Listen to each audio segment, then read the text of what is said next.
An open letter from Speaker Gerald Polley, God's candidate for the Presidency of the United States in 2012, to the American Army and the rest of the military, given through the Army Times, armylet@armytimes.com, 25-1002 AJ. Without doubt, I can say that I am the military's candidate. I will tell our men and women in uniform that I will support them 100%. Any corrupt politician that tries to cheat them out of what they have been promised to support his own projects will find in me a bitter enemy. Here is a link to one of our recent messages to the media, in which I describe my stand on medical benefits. Also in this article is the explanation of my desires to permanently end the draft, which I am in hopes every person in the American military will support me in, especially now. The link to this is being shown on the screen. Here is a message that God sent through me to Representative Boehner, asking that he withdraw all American troops from Afghanistan immediately. The link to this is being shown on the screen. I support God in this desire because it is senseless to try to help a people that turn around and stab us in the back, saying if we're forced to fight their enemies, they'll attack us and defend their enemies. There's something terribly wrong here. Either the Afghan people have to choose to remove this president, or we have to get out of there. It's not our place to make the decision for them. That's something they need to decide for themselves. But when their leader is betraying us, we can't defend them. It's just senseless. They have to choose who their friends are. Here is the link to an article that explains my stand on Don't Ask, Don't Tell, which I intend to restore as president. The link to this is being shown on the screen. I know full well that the majority of military personnel do not want homosexuals serving openly and telling their children that what they do is acceptable and they should try it.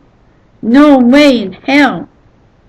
I hope all American military personnel will join me in this effort, that they will still honor every homosexual that quietly serves and does not promote their sickness. These should always be honored, but they should speak out and say, "No, Mr. President, we do not accept your sickness. We do not accept the filth you live in. We will not serve with open gays. We will especially not serve under gay officers."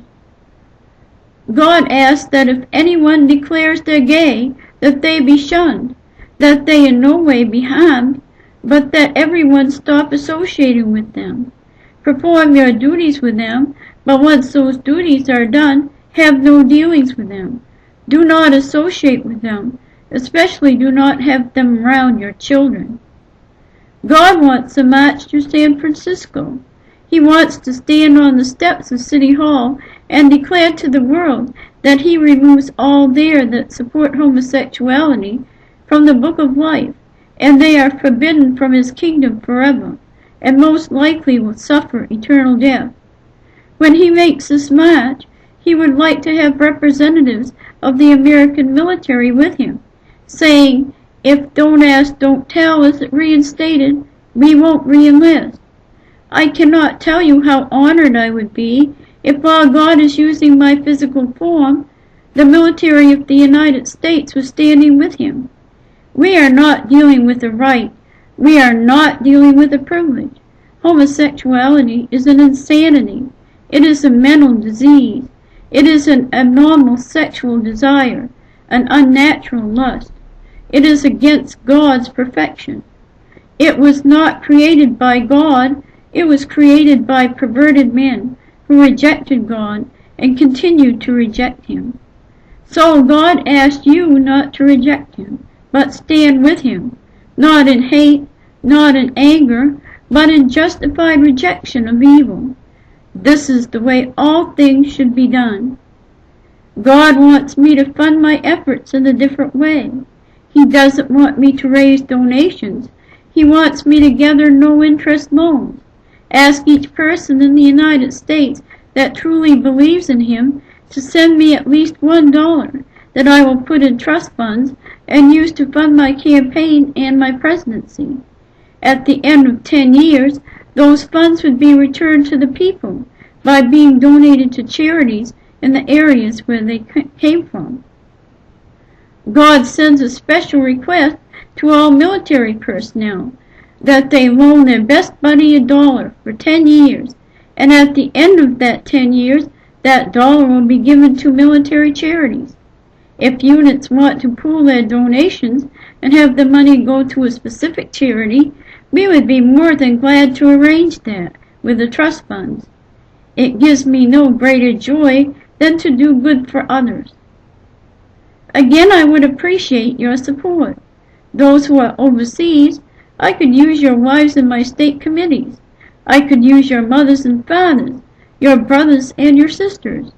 But God especially wants women to take part in this effort. Sadly, his sons have failed him. They have fallen into perverted lust, and now it is up to his daughters to save his children, to save the human race. Now, if there's anything I've missed that the military is interested in, that they'd like me to support, send me a message. I swear to you, by all that is holy, I'm your man. I'm the best chance you have to get a decent deal, not to be sold out. I ask your support, and I ask the support of your friends. My military career was a disaster.